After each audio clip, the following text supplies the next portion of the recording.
sobrang sikip ng daanan. Nadelta ko na rin yung 4-5 ko dito. Cleans and Resort Hotel Tagaytay. Ang sikip ng paikot nito.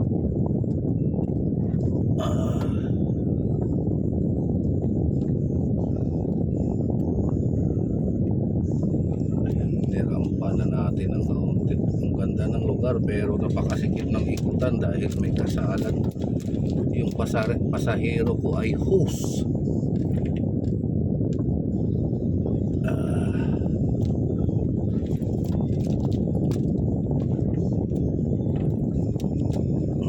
Gagasgasan yung max natin dito.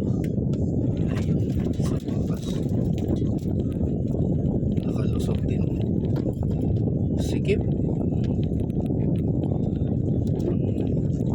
Ito na, rolling na tayo pa baba nito. Sana may mapitik pa sa atin.